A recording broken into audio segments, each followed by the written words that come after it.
இன்னைக்கு 2 mehndi work book ஆயிருந்துச்சு. அது போக நம்மளுக்கு ஹோம் சர்வீஸும் இருக்கு. எப்படி இவ்ளோ வேலைய மேனேஜ் பண்றீங்க? வீட்டு வேலைக்கு வேற யாராவது செய்வாங்களா? இல்ல பாட்டி வந்து ஃபுல்லா செஞ்சுருவாங்களா? நீங்க இந்த வேலை மட்டும் செய்றீங்களான்னு எனக்கு இன்ஸ்டால நெறைய பேர் டிஎம் பண்ணியிருந்தாங்க. அப்படிலாம் கிடையாது. பாட்டிக்கெல்லாம் வயசாயிடுச்சு. ரொம்ப வேலையெல்லாம் செய்ய முடியாது. அவங்க காய்கறி கட் பண்ணி குடுக்கறதோட சரி, வேற எதுவும் பண்ண முடியாது. அதனால நான் காலையில 5 மணி 5:30க்கு எந்திரிச்சேன்னா, வீட்டு வேலைகள்லாம் முடிச்சுருவேன். முடிச்சுட்டு பாத்திரம் கழுவுறது, வீடு கூட்டுறது எல்லாமே பண்ணிட்டேன். இவங்க ஒரு 8:30க்கு ஃபோன் பண்ணாங்க. எனக்கு கொஞ்சம் கிளீனிங் ஒர்க் இருக்கிறனால 9 மணிக்கு மேல வாங்கன்னு சொல்லியிருந்தேன். அதே மாரி 9 மணிக்கு மேல வந்தாங்க. அதுக்குள்ள நான் வீட்டு வேலைய முடிச்சுட்டு மெஹந்தி ஒர்க் போடுறதுக்காக ரெடி ஆயிட்டேன். ஸோ 2 மெஹந்தி போட்டு முடிக்கையில ஈவினிங் 4 மணி 4:30 ஆயிடுச்சு.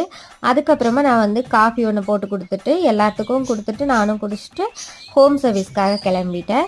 ஐப்ரோஸ் ஃபேஷியல் பண்ணுறதுக்கு போயிட்டு நைட் 8 மணிக்கு தான் வந்தேன். வந்து அம்மா வந்து கொஞ்சம் சமையலுக்கானதெல்லாம் ரெடி பண்ணி வச்சுருந்தாங்க. டக்கு டக்குன்னு சமையல் வேலையை முடிச்சாச்சு. ஸோ இப்படி தான் என்னோட வேலையை நான்